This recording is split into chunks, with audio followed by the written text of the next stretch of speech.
Fellow watch collectors, thanks for being on time today, and we are talking about the Tissot Digital PRX. Just a wonderful digital watch that I have been enjoying, and you can see that I actually have two of these.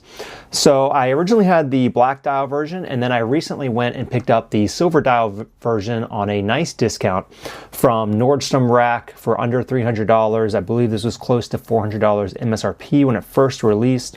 And I just wanted to talk about this watch because this has been recently discontinued from Tissot's website. Now you can still find it here and there in big box stores like Macy's or Dillard's, Nordstrom, that kind of thing. Again, I don't know if they still have any left, but I found this silver dial one from Nordstrom Rack. Other than that, you're starting to find them more just on eBay, so that might be, depending on how much they stay in stock at some of the big box stores, your main way of getting one of those in the future. So I was really surprised that, well, first of all, they discontinued it, and second of all, I looked around kind of just, the general forums and sort of the general watch community opinion of this watch. This series of watches seems to be largely negative, except for, I've seen people comment on my review of this watch on my other YouTube channel. The few people who like it really like it. I'm one of those people. Now, this is such a nice watch because you don't typically see, a lot of these digital watches in a really sort of luxurious kind of form. And by that I mean like it's Swiss made on it. It's got a sapphire crystal. Typically, you don't really see sapphire crystals in some of these. Now, there are some other nice digital watches by other watchmakers like Hamilton and Bulova. You've got like the Hamilton PSR, for example. But it's really a rare category. I mean, typically you're when it comes to digital watches, you're going to Casio, you got your inexpensive watches. They're going to be like mineral crystal. Maybe you want to get a nice one, you're getting a G-Shock and it's still mineral crystal, but it's really robust, and they've got all the nice like pop culture collabs and things like that. So this was just really something different. It was in the PRX line. They're saying, look, you're getting a digital watch. It's got Swiss made on there.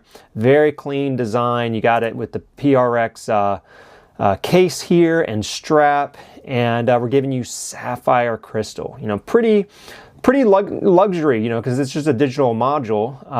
Probably a nice digital one, but they're putting sapphire over it, right? So it's like really nice. And if you're a digital watch aficionado, then of course you're going to want a nice digital watch, right? You're going to want your classic Casio stuff, but this is just something really different. And I think if you're a digital watch person, you're gonna consider this watch. These are the 40 millimeter ones.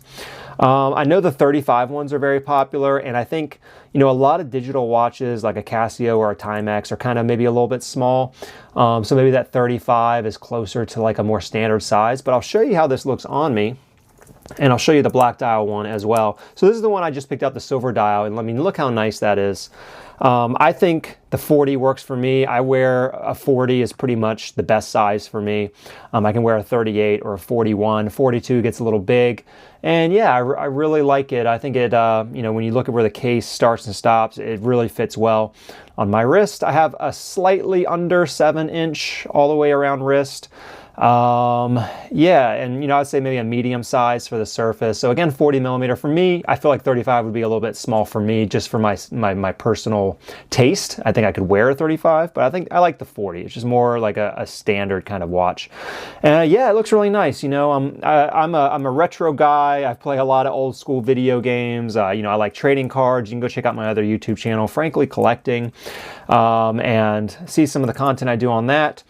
I collect a lot of video game trading cards and things like that. And I like digital watches. It's retro. I like the very old school digital font on these watches.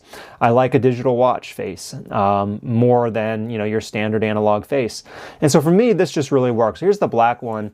And a quick AI search, Google AI was like, oh yeah, the silver one's more thought to be more casual. The black one's more formal. And I can kind of see that. I put on a nice sweater or something. I kind of like to have this tucking under the sleeve. I think that really works. But you can wear this casual too. I've definitely worn this one on many occasions with jeans and a t-shirt. But I have to tell you, after picking up the silver dial one, I've really been wearing this one more because I typically am more casual in dress. So I will have this one on and kind of save the black dial one for a more formal occasion. And especially if you're, you're kind of on a budget, you don't want to spend a ton of money on like, maybe an automatic, not that an automatic PRX is a ton of money, but if you don't want to spend that extra on an automatic watch, like a $700, $800, $900, Tissot PRX or Hamilton automatic, this is just, if you like digital watches, this is just a really cool one. Stands out from the crowd in the Tissot PRX line. And now that it's discontinued, I mean, honestly, I feel like, I know there's not a lot of love for this watch, I guess, if you look at like watch forums and things like that, but I mean, I love this watch. And I feel like, for a digital aficionado, this could become, maybe it'll become like a classic or something, or, something that people kind of gravitate towards, maybe a smaller group or base that just really kind of feels it. Some of the opinions I've seen on it, that people don't like how it's like this like rectangular module and then it's within a circle. I don't know. They act like there's a mismatch of shapes coming together, and I don't see that at all. I think it is very, very nice. I think a lot of watches have a different variety of shapes making up the case that you could argue for. I don't think there's a ton of negative space, especially even the 41 that's a little bit bigger.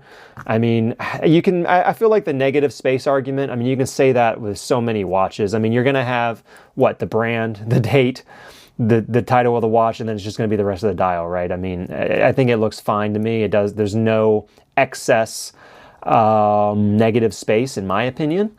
And that's something that people also used to talk about the Tudor Ranger, is there's so much, negative space between the font and the display. And I disagree. I mean, especially the silver one, look at that. It's just this shine going across it. That's just really fantastic. I mean, it's a very comfortable watch as well, with this PRX strap on it. You can remove this. It's got these little divots here that you can push in and easily change the strap with something else. I guess you call it a quick exchange, or quick, I don't know what you call it. There's some kind of term for that. And just to show you, just to kind of close out the video here, I think this has been going a little bit long enough here. So it's very simple design. You've got your time and the weekday. You can push this one once here on the top right, and it'll give you the date.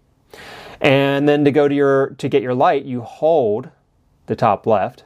I don't know if you can see it that well in this video with the light on. Let me turn off some lights here and get that going for you. So let's do that again.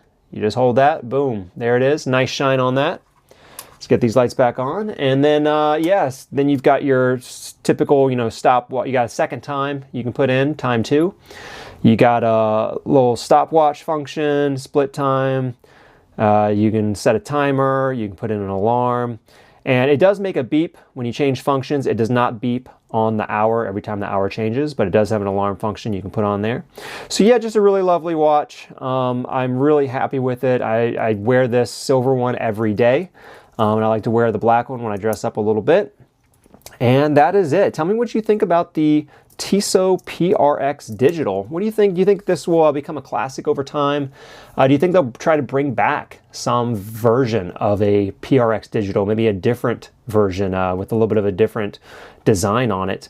It is supposed to mirror some kind of older Tissot digital watch. If you look that up, it does look a little bit similar to that one, so you can see the retro inspiration on it. But yeah, I really like it. It is a good fit for me. And I'd like to hear, especially other digital watch fans out there, what your opinion of it is. And let me know down in the comments below, and I'll see you in another video very soon. Thank you.